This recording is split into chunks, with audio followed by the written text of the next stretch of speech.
मिनश्शैतानिर्रजीम बिस्मिल्लाहिर्रहमानिर्रहीम। अस्सलाम वालेकुम। जैसा कि आपको डियर स्टूडेंट्स पता है कि हमने फिज़िक्स प्रैक्टिकल सीरीज़ का आगाज़ किया हुआ है गवर्नमेंट हायर सेकेंडरी स्कूल सुहावा बुलानी में। तो आज इस सिलसिले में हमारा दूसरा प्रैक्टिकल है प्रिज्म के बारे में। तो मैं आपको बताना चाहता हूँ कि ये आपके पास प्रिज्म है।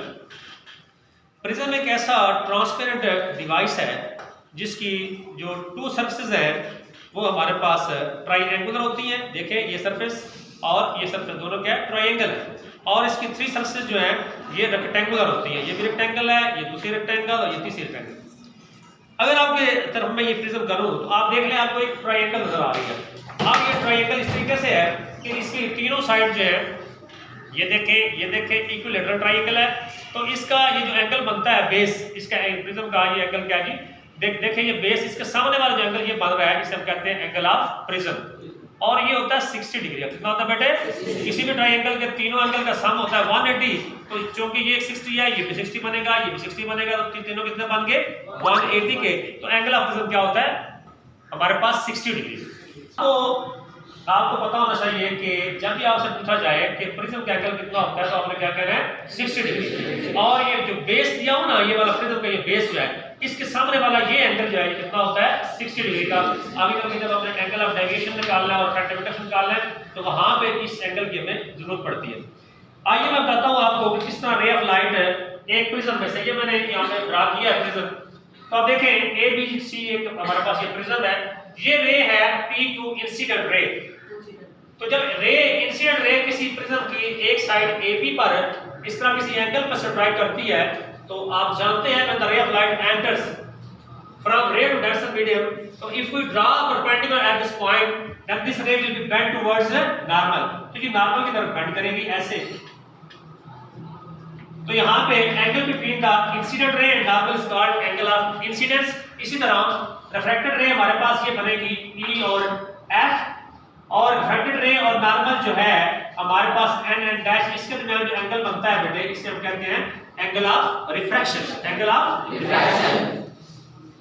तो आप देख लीजिए कि जब आप प्रिज्म की साइड ए के बार किसी एंगल पे इंसिडेंट रे को स्ट्राइक करते हैं तो वो क्या करती है कि उसमें से गुजरने के बाद रिफ्रैक्ट कर जाती है। क्या करती है जी, इसी तरह अगर यहाँ पे इस पॉइंट एफ पे आप देखिए, यहाँ पे अगर मैं नॉर्मल ड्रा करूं तो आप चाहोगे ये डेंसर मीडियम से रेयर में जा रही है तो when the ray of light enters from denser to rare medium it bends away from normal. तो आप देखिए ये इस तरह बेंड करेगी हमारे पास। तो ये मैंने नाम दिया आर एस दो पिन लगाने के बाद में यहाँ देखिए ये हमारे पास रे जो है ये ई और एफ ये भी रिफ्लेक्टेड रे है। और आप इसमें नोट कीजिए जो इंसिडेंट रे थी वो आपके पास थी पी क्यू, जबकि ये हमारे पास रिफ्लेक्टेड रे आर एस की शक्ल में ये दोनों आपस में पैरेलल नहीं है। पैरेलल है नहीं है। इसका मतलब ये हुआ कि जो इंसिडेंट रे आ रही थी प्रिज्म ने उसको किसी एंगल पे बेंड किया, किसी एंगल पे बेंड किया। आप बेटे इसमें नोट कीजिए जो इंसिडेंट रे है इसका अगर हम ओरिजिनल पाथ देखें तो ये पाथ बनता है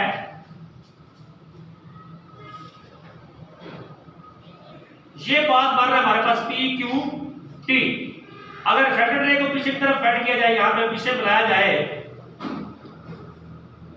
तो ये पीछे यहां मिलती है। और ये जो एंगल बनता है ना बेटे ये हमारे पास जो इंसिडेंट रे आ रही थी इसका स्ट्रेट पाथ ये है, रिफ्रैक्टेड रे का ये पाथ है। इनके दरमियान जो एंगल ये टी के एस, ये जो टी के एस बन रहा है इसे हम कहते हैं एंगल ऑफ डेविएशन। क्या कहते हैं बेटे, एंगल ऑफ डेविएशन यानी मेजर एंगल। आप इसमें कह सकते हैं कि ये टी के और एस इसे हम बोलते हैं डी, इसे कहते हैं angle of deviation.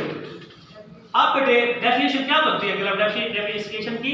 When the ray of light enters from ray to denser medium its original path is P Q T but the prism deviate this ray to an angle T K S. This angle T K S called angle of deviation. क्या बोलते हैं इसको, angle of deviation. अब angle of deviation depend करता है बेटे angle of incidence आई पे। किस पर डिपेंड करता है? जो आप आई को बढ़ाएंगे तो इसका एंगल ऑफ डेविएशन भी उसी लिहाज से चेंज होगा। अब बेटे फिर क्या होता है कि एंगल ऑफ डेविएशन को बढ़ाने से पहले इंसिडेंट को बढ़ाने से डेविएशन पहले कम होगा, फिर कम से कम वैल्यू पर पहुंच के उसकी वैल्यू दोबारा बढ़ना शुरू हो जाती है। तो यहाँ पे हमने एंगल ऑफ डेविएशन निकालना है। उसके बाद बेटे we can also find the refractive index of the prism of the end is equal to होता है sin a plus b by 2 over sin a by 2। इस तरह हम प्रिज्म का एंगल ऑफ डेविएशन निकाल के we can find the refractive index. हम इसका प्रिज्म के मटेरियल का रिफ्रैक्टिव इंडेक्स भी फाइंड कर सकते हैं।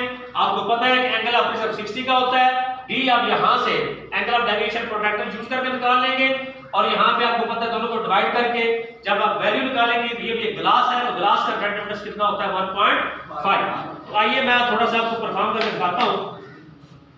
सबसे पहले बेटे जो है एंगल ऑफ डेविएशन फाइंड करने के लिए जो मटेरियल आपको रिक्वायर्ड है, सबसे पहले आपके पास बेटे ये ड्राइंग बोर्ड है, ये पेपर है, व्हाइट पेपर है। आपने उसी तरीके से थंब पिन की मदद से इसके ऊपर लगाना है। और सबसे पहले आपको ये बता दूं कि जब आपने एंगल ऑफ डेविएशन निकालना है तो उसका बेटे आपने इस जो शीट है इसको देखना है कि इस प्रिज्म की जो बेस है ये आपकी तरफ होनी चाहिए। बेस जो है यानी ये आप देख सकते हैं कि जो इसकी रेक्टेंगुलर शेप है वो आपकी तरफ हो और ये आपने अपोजिट रखना है। अब क्या करेंगे, सबसे पहले मैंने यहां पे मैंने बताया कि मटेरियल जो हम यहां यूज कर रहे हैं वो हमारे पास प्रिज्म है, ये हमारे पास पेपर है, ड्राइंग बोर्ड है, कॉमन पिन है और ये प्रोट्रैक्टर यूज करेंगे नॉर्मल ड्रा करने के लिए। और पेंसिल तो आपको पता है कि आपको लेड पेंसिल यूज करना ही करना है। तो सबसे पहले बेटे आपने वही काम करना है कि पहले मैंने स्लैब वाले प्रैक्टिकल में किया था कि इसको यहां पर रखें और इसकी आपने लगानी है बाउंड्री। बाउंड्री ड्रा कीजिए और इसका नाम आप दे लें ABC। इसको हटाइए। अब बेटे किसी एंगल पर आपने किसी एंगल पर एक पिन यहां पे लगाएं Q और दूसरी पिन लगाएं आप P। ये रिप्रेजेंट कर रही है इंसिडेंट रे को, किसको रिप्रेजेंट कर रही है जी। अब दोबारा क्या करना है, किसी प्रिज्म को आप इसके ऊपर रखें, जो बाउंड्री है उसके ऊपर। अब इन दो पिन्स का इमेज आपने क्या करना है, इस तरफ इसकी साइड जो AC है वहां पे देखना है और P और Q दोनों स्ट्रेट लाइन में आपको नजर आ रही हो। जब स्ट्रेट लाइन में नजर आए तो आप इसके बेटे बॉटम को भी देखिए, टिप्स को भी देखिए। जहां पे स्ट्रेट लाइन आए तो एक आंख बंद करके आप वहां पर पिन लगाएंगे और इस पिन को आप नाम दीजिए R का। इसी तरह आपने क्या करना है, एक पिन और लगानी है और आपने उसको नाम देना है S का।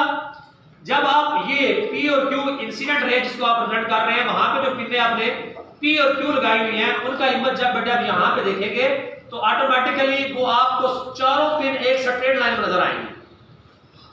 जहां पे स्ट्रेट लाइन में नजर आए आप उसको बार बार एक आंख बंद करके दाएं बाएं चेक कीजिए। जहां पे आप उसकी बॉटम या नीचे से और टिप आपस में बिल्कुल कोइंसाइड एक स्ट्रेट लाइन में नजर आ रही होगी तो वहां पे आप इस प्रिज्म को उठा लीजिए और पिनों का नाम दीजिए P का और फिर Q का। इसी तरह ये पिन R और ये पिन आपने S का नाम देना है। अब बेटे आपने क्या करना है, जो आपके पास ये पिन P और Q है ये चौके इंसिडेंट रे का रास्ता है उसको ब्रेड कर रही है, आप इसको मिला लीजिए P और Q को। और फिर आपने क्या करना है, इस पॉइंट ऑफ इंसिडेंस E पर आपने नॉर्मल ड्रा करना है। ये प्रोट्रैक्टर यूज कीजिए और यहाँ पर 90 एंगल पे निशान लगाएं, यहाँ भी 90 पे और स्ट्रेट लाइन पे आप ये एंगल ले लीजिए और ये एंगल ऑफ इंसिडेंस इसको मेजरमेंट आप करेंगे जब तो आपके पास ये इसकी मेजरमेंट आ रही है वो है 50 डिग्री। कितना है 50 डिग्री। इसी तरह आप इमर्जेंट रे जो आपके पास दी हुई है F और S यहाँ पर भी एंगल आप नॉर्मल ड्रा कीजिए। इसी तरह आपने क्या करना है कि जो आपके पास बेटे ये इंसिडेंट रे थी PQ, आप इसको ये स्केल की मदद से आगे बढ़ा दें। इसका ओरिजिनल पाथ जो बनता है इसको आगे बढ़ाएं प्रिज्म के बाहर तक और ये बनता है हमारे पास PQT।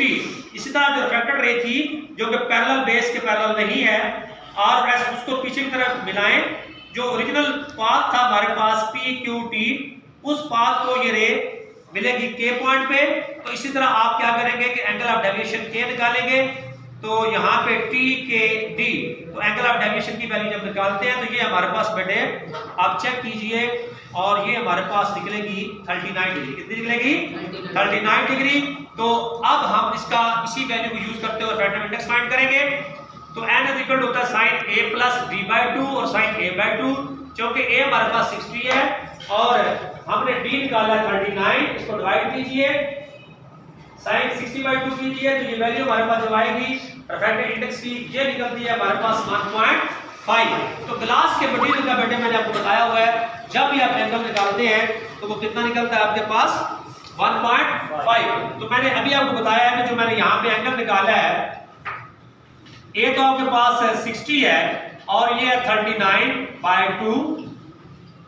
इसी तरह ये साइन ये बेटे 60/2, इसको सॉल्व करेंगे ना तो आप वैल्यू को सॉल्व कीजिए तो ये बनेगा 1.5। तो रिफ्रैक्टिव इंडेक्स की वैल्यू ग्लास प्रिज्म की हमारे पास कितनी बनती है 1.5। स्लैब के केस में भी आपने जो 1.5 निकाली थी, यहाँ भी 1.5 है। तो बेटे एक बात ये याद कीजिए कि जब भी आप ग्लास के ये प्रैक्टिकल करते हैं तो यहाँ पे जो प्रिकॉशंस हैं वो आपको लेना पड़ती हैं। वो उसमें ये है कि आपने ये जो पिन वगैरह लगाते हैं थ्रू प्रॉपर आपने लगानी है, और जहाँ पे आप उनका इमेज देख रहे होते हैं तो आपको आपने उनके बॉटम और टिप्स दोनों को चेक करके जहाँ पे वो स्ट्रेट लाइन बिल्कुल आपको ऐसे नजर आए वहाँ पे निशान लगा लीजिए। तो आपको पता है कि यहाँ पे तो नॉर्मल ड्रा करना भी आपने प्रोटेक्टर की मदद से है, 90 के एंगल पे निशान लगा के नॉर्मल ड्रा कीजिए। तो आपको पता है कि रे of light when enters from ray to denser medium bends toward normal and when the ray of light enters from denser to rare medium bends away from normal। तो एक बात नोट कीजिए कि हमारे पास जो इंसिडेंट रे थी इसका original path था PQ T या PQT था, और इसने प्रिज्म ने क्या किया, इस रे को बेंड किया through an angle PKS। This angle PKS is called angle of deviation. तो आज मैंने आपको बताया कि एंगल ऑफ डेविएशन कैसे निकालते हैं। यहाँ पे इस प्रैक्टिकल की सूरत में हमारे पास डेविएशन की वैल्यू 39 डिग्री निकली है। तो 39 आप इस फार्मूले में पुट करके आपको पता है एंगल ऑफ प्रिज्म 60 होता है, तो आप रिफ्रैक्टिव इंडेक्स की वैल्यू निकाल सकते हैं। तो ये मेरी थोड़ी सी कोशिश है, अगर इसमें कोई कमी पेशी है तो माफ कीजिएगा। आप सबकी यहाँ पे प्रेजेंटेशन बहुत अच्छी लगी, मैं उम्मीद करता हूँ कि मेरे बच्चे इंशाल्लाह ताला अच्छे तरीके से परफॉर्म करेंगे। तो अभी आप अगर इसको समझ चुके हैं तो प्लीज़ ये परफॉर्म कीजिए। Thank you so much. अस्सलाम।